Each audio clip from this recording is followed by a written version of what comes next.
dá pra gente dizer aqui né, todo esse raciocínio, acho que foi muito legal que você trouxe, porque eu já percebi que agora você vai É. engatar aqui. Agora eu vou responder a pergunta. Não, não. Porque é legal hoje dar o contexto, né? Pô, de tudo que rolou, de qual período que a gente tá e É. tal.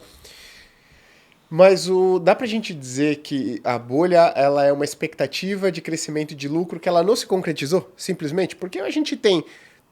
A gente sempre tem gente falando em bolha em mercado de alta.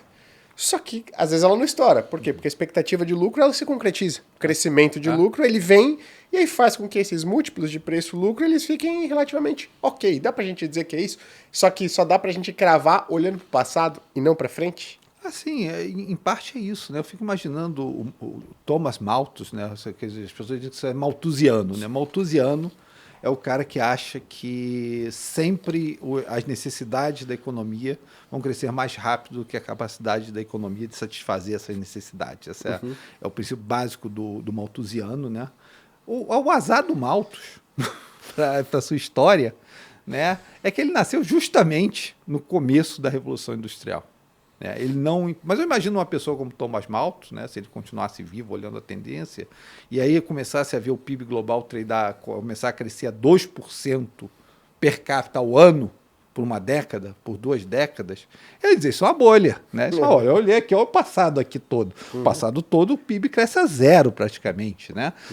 Você praticamente não via diferença entre a vida do teu pai e do teu filho em termos de diferença de vida. A vida era a mesma. Né? A produtividade, os ganhos de produtividade eram nenhum. Né? A gente tinha grande produtividade... começou a ter alguma coisa depois dos descobrimentos, mas por toda a história da humanidade era nada, nada, absolutamente. Você não conseguia discernir se a sua vida era melhor do que a que seu filho foi e vice-versa, tá? Agora, o que acontece na verdade? Quando começa esse processo, eu imagino que Malthus disse assim, pô, cara, não, isso é bolha, tá crescendo 2%, não, pelo amor de Deus, isso vai parar. Né? Isso aí, putz, tô vendendo tudo aí, vamos sair disso, né? E, na verdade, não, foi uma mudança de paradigma, foi uma mudança de que a sociedade vivia sem fonte de energia que não fosse o trabalho humano e de alguns animais. Né? Você pergunta até por que escravidão existia. Né? A escravidão existia na história da humanidade e, de repente, quando você começa com a máquina a vapor e com a eletrificação, a escravidão desaparece do mundo. Qualquer tipo de escravidão desaparece do mundo. Tá? O que acaba acontecendo? Por quê? Porque você tinha, na verdade, uma fonte alternativa de energia. Falando de uma instituição perversa que existiu desde os sumérios, desde o começo da humanidade.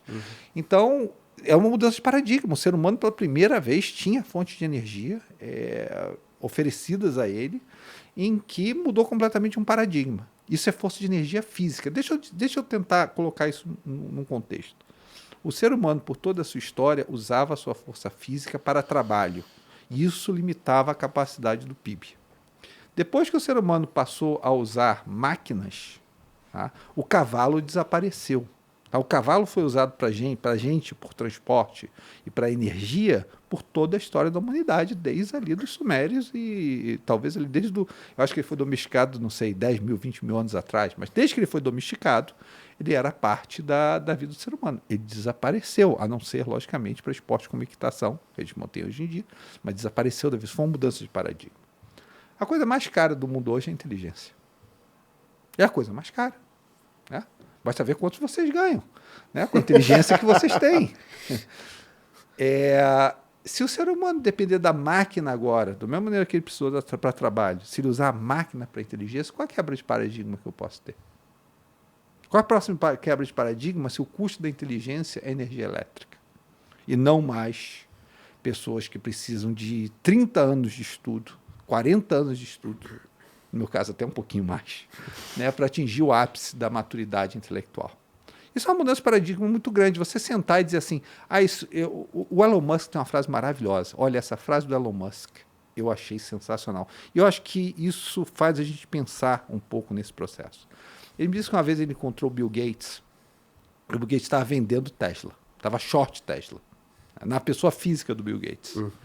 Então o Bill Gates Musk chegou para o Bill Gates e disse, por que você está short Tesla? Né? Porque lembra, o Bill Gates era aquele cara que escrevia até pouco tempo atrás como salvar a humanidade do carbono, daquela coisa toda, escreveu livros sobre isso, livro até que eu li, né? Era um cara pró-vida, tinha várias coisas ali, toda o trust dele ali, né?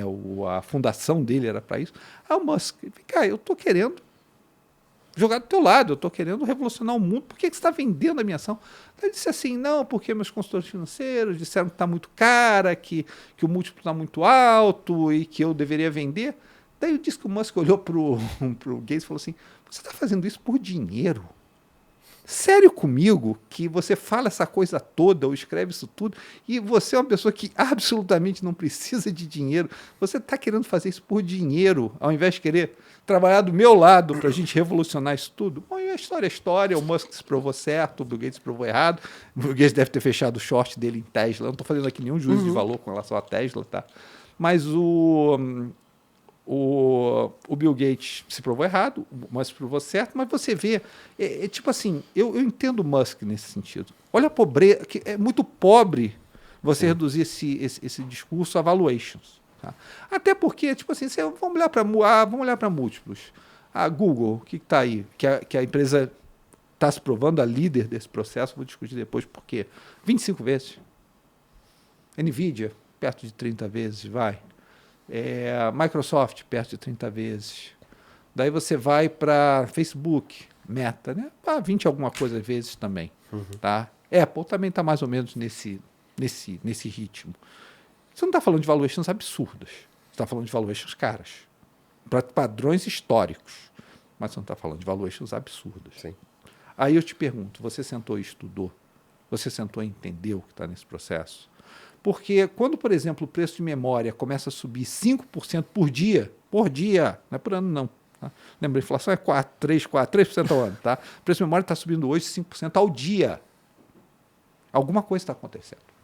Alguma coisa por trás disso está te dizendo assim, cara, eu preciso dessa memória e eu estou preparado para pagar um preço alto por essa memória, porque eu quero essa memória, porque tem uma coisa importante que eu tenho que fazer com essa memória. O que o preço te diz, o mecanismo de preço da economia te diz é como alocar recursos. Essa primeira, por isso você nunca distorça o mecanismo de preço de uma economia, porque ela te diz a alocação de recursos. E o que o mecanismo de preço da economia está te dizendo no momento é aloque recursos para memória, porque eu preciso de memória e eu não tenho memória suficiente.